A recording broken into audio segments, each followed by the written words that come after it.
mootummaan Itoophiyaa waraan bilisummaa Oromoo wobo waliin mari'achuuf karoora akka hin qabne beeksisa. Akka sababaatti immoo waraanni kun gara gurmaa'insaaf hoggansi hin qabne jechuun qeeqe. Waraa waggoota lama oliif biyyattii godhame lubbuu namoota miiliyoon tokko qala marcaaseen TPLF waliin naga buusuuf murteesse mootummaan Abiy Ahmed. Waraan bilisummaa Oromoo waggoota afuri oliifis loluu jirkan tuffachuun isa rakkoo jabduu jee. Loltuu walirra fixuuf meeshaa walirra hiikachuu cinaatti uummati qulqulluun sabab waraan kana guutuu Oromiyaa keessatti dhumurratti argama. Dhimmoom kanaan wal qabsiisuu yeroo akka miidiyaa irratti ibsa kennan qondaaltoti mootummaa Itoophiyaa waraan kayyoo tuffatanii mul'ata. Ministeer barnoota Biraanuu Naggaatiif muummee ministeera Abiy Ahmed fakkeenyaaf fudhachuu danda'e. Waraanni marro dirribaa woboon garuu akka tuffatam kana dontaane loltoota mootummaa irra dhiibba jaba dhaqqabsiisaa turuuf jiraachuusa mootummaan afaan ofiitiin ragabaa. Dubbi himaa waraan kana aabbota tarbii kiyyibii aadateessa waan taateef aga buqqimne seeratti san dhiyeessinuun nu jilaan deemna isa nu deessa jechuun fuultuutara ofirra barreessa. Akka fakkeenyaatti molol jajjaba torbaanum kan kee zoonii jiddu galeessaa Koonya Salaalee honi dhaabu abbootee keessa gaggeeffam jedhanii waraanni bilisummaa Oromoo woboo loltoota 100 lijees jechuusa miidiyaa waraan kana ONM waabifaan. Maaltu isaan rakkise amma kana dura woboon shororkeessitoota jedhee moggaase booda shororkeessa wajjin mari'achuu hin dandeenyu jedhees sanaan sababa godhate. Erga TPLF wajjin ta'anii mari'atan booda garuu nu waliinis ta'anii mari'achuu akka itti diddan dhaban.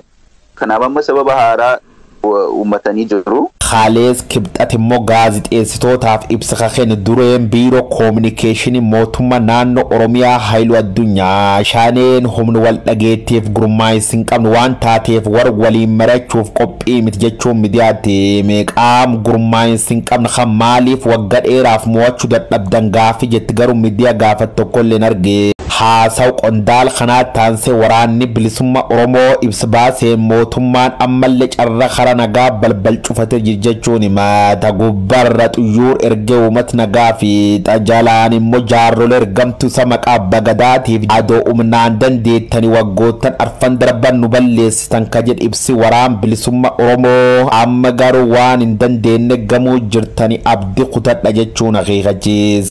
Waraana bilisummaa Oromoo fi humnoota mootummaan bifa garaagaraan bobbaasu gidduutti lolli waggoota afran darbaniif kutaalee Oromiyaa adda addaatti gaggeeffamaa jiru har'as cimee itti fufuun gaagama waraanaa jabaa hordofsiisaa jiraachuutu himama. Kutaalee Oromiyaa waggoota darbaniif itti fufiinsaan lola kana keessummeessaa jiran keessaa tokko kan taate Salaaleetti ammas lolli itti fufee jiraachuu himu maddeen odeeffannoo OMN. Aanaalee godinichaa keessaa tokko kan taate aanaan hidhabuu abootee kaleessa lola jabaa keessummeessuu OMN maddeen odeeffannoo adda addaarraa mirkaneeffateera. Lola kaleessa aanichatti gaggeeffameen kasaaraa jabaa waraana mootummaarraan gahuu kan ibse waraanni bilisummaa Oromoo lola kanarratti loltoota mootummaa dhibbaan lakkaa'aman ajjeesuu meeshaalee waraanaa jajjaboo bireenii fi snaayiparii akkasumas kilaashii ammayyaa fi kan durii waliigalaan 80tti dhihaatanii fi hidhannoowwan biroo waraana mootummaarraa hiikkachuu gama miidiyaa isaatiin ibseera. Haa ta'u malee injifannoo waraanni bilisummaa Oromoo humnoota mootummaarratti argadhe jechuun ibse kan ilaalchisuun qaamni mootummaa deebiin kenne hin jiru.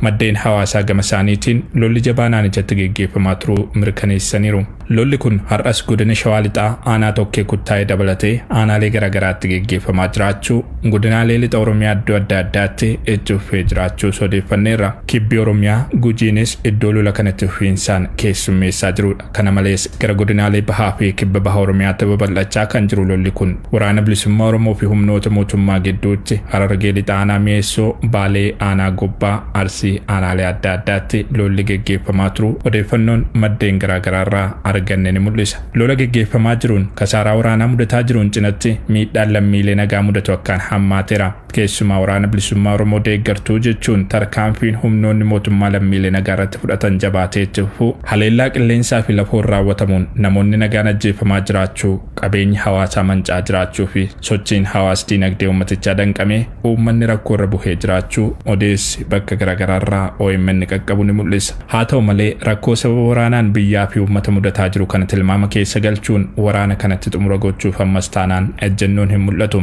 Inumaa humna waraanaa jabaa gara Oromiyaatti bobbaasuun Oromiyaatti fufiinsaan dirree waraanaa gochuun taatee tibbana gama mootummaatiin irra deddeebiin taajjabaa jirudha jedhu maddeen keenya. Waraanni bilisummaa Oromoos sochii waraanaa tibbana mootummaan taasisaa jiruu fi ejjennoo Oromiyaatti ofiinsaan dirree waraanaa gochuu fi deemamu ilaalchisuun ibsa baasee jira.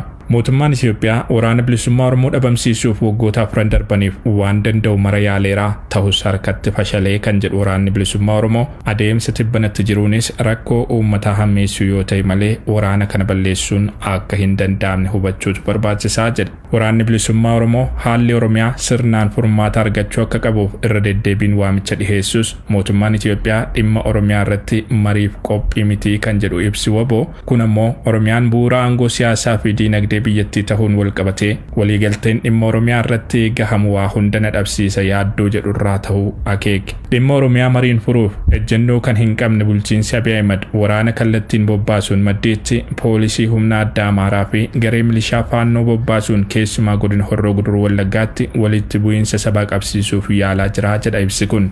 Gama biroon waamicha marii hawaasni addunyaa taasisaa jiru gara dabarsuuf dabballootaa fi deeggartoota isaa maqaa abbootii gadaa fi jaarsolii biyyaatiin gara kutaalee Oromiyaa garaagaraatti bobbaasuun ajajoota keenya gidduutti afaan fajjii uumuuf yaalaa jira kan jedhu ibsichi yaaliin taasifamaa jiru adeemsa hiika hin qabnedha. Dhugaan rakkoo furuutu barbaadama taanaan marii qaama walabaa idil addunyaatiin geggeeffamuuf of qopheessuutu barbaachisaa jedhe. Barbaachisummaa qaama walabaa idil addunyaa ilaalchisuunis haala qabatamaa amma jiruun wal qabatee biyya keessa qaama walaba jedhamu argachuun kan hin danda'amne ta'uu marii hiika qabu taasisuun dandeettii muuxannoo fi loojistikii akkasumas haalli amansiisaan keessatti mari'achuuf dandeessisu jiraachuu gaafataa jedhe. Mariin taasifamu bu'aa qabeessa akka ta'uuf bakka qaamni sadaffaan walaba ta'ee argamutti mari'achuun kan barbaachisu ta'uu kun ta'uudhaa baannaan garuu bu'aan isaa waliigaltee Eertiraa kana baa'uu fi mootummaa Abiy Ahmed gidduutti taasifamee ture irraa adda kan hin taane ta'uu akka danda'u hubachiise. Waliigalteewwan mariin gahaman hojiitti hiikamuuf wabii ta'uu kan danda'us qooda fudhattoota idil addunyaa isaan walaba tahan qofadha kan jedhu waraanni bilisummaa Oromoo marii qooda fudhattoonni idil addunyaa isaan walaba tahan bakka argamanitti geggeeffamu qofatu furmaata argamsiisuuf danda'a ejjennoo jedhu jabeesseera. Qabiyyeewwan lafa Oromiyaa daangaa irra jiran hedduu keessatti humnoonni faannoo Amaaraa ijaaramanii daangaa cabsuudhaan hawaasa Oromoo ajjeesisuu fi qabeenya saamsisuun tarsiimoo mootummaan waraana bilisummaa Oromoo loluuf dhimma itti ba'aa jiru keessaa tokko. Aanaalee daangaa lafa mootummaa naannoo Oromiyaa fi Amaaraa daangessan kanneen akka godina Horroo Guduruu Wallaggaa fi Wallagga Bahaa keessatti argamanitti haleellaan guyyaa guyyaan itti fufiinsaan godhamaa jira. Shawaa Aanaa Boosat, Salaale Aanaa Dharraa fi Qimbibiitittis rakkoo wal fakkaataan irra deddeebiin mul'ataa ture jira.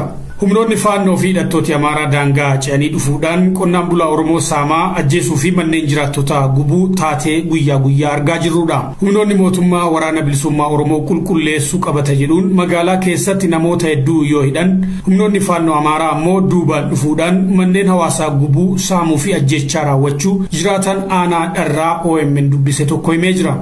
Ana Dharraa ganda Dingoo Masqalaa Ana Dharraa kana keessatti sababa gaasaniitiin mana Finxaaleeyyii Amaaraa galee saba hattuu fuudhee Amaaraa Dharraa fuudhee asitti galchee jira. Qabeenya uummataa irra zarafaa turanii saama turanii gara Amaaraatti guura turanii. Amma immoo magaalicha keessatti Finxaaleeyyii Amaaraa akkuma jirutti xiqqeeree akkuma jirutti taa'eera. Namni mootummaas wanna jedhan qabu waan tokko wanna jedhan qabu. Amma immoo Aanaa gadi ganda baadiyyaa ganda Qorroo ganda Barbaree jedhamutti guyyaa kaleessaa mana uummataa mana qotee bulaa gubaa oolanii har'allee gubaa kaleessa guyyaa mana torba gubate har'allee mana sagaltu gubate jira. Gandoota akka Sarar Kullaa fi Barbaree jedhaman keessatti manneen qonnaan bultootaa hedduminaan gubachuu maddi keenya kun himee jira. Humnoonni faannoo fi mootummaan naannoo Oromiyaa hariiroo qabaachuu isaanii wanni akeeku baay'eedha ka jedhu maddi keenya kun utuu humni daangaa ce'ee dhufe kun nama ajjeesuu mana gubuu fi uummata saamuu warri mootummaa callisanii ilaalaa jiru jechuun komata. Taateen gaddisiisaan jiraatti nama ajjeesuu mana hawaasa gubuu fi saamicha raawwachuu qabata waraana bilisummaa Oromoo of keessaa baasuu diddan jechuun hawaasa nagaa irratti raawwatamaa jiraachuu maddi keenya kun himee jira. Shanii qallabdaa isintu nutti fuudhee isa jedhuun akkasitti nama wareersa jiran beekta namni garumatti goru dhabee garatti seen dhabee sibsaabunaan midhaan isaanii gubanii qabeenya isaanii gara marraa biteetti isa gurmaahaniiti marraa biteedha dhufanii gurmaahanii qabeenya Oromoo guutuu gara marraa biteetti gara fe'achaa jiranii amma mootummaan wanna jedhe tokko qabu wattaaddarri hin jiraanne wanna jedhe tokko wanna jedhee wanna fuullatu haasa'an jiru uummanni bichaan miidhamaa jira waluma isaa wallaalamaa jira beekta. Walakkeessa ji'a sadaasaa dabarsinetti aanichatti haleellaan diroonii qonnaan bultoota irratti raawwatamu lubbuun namoota hedduus darbu gabaasuun keenya ni yaadatama.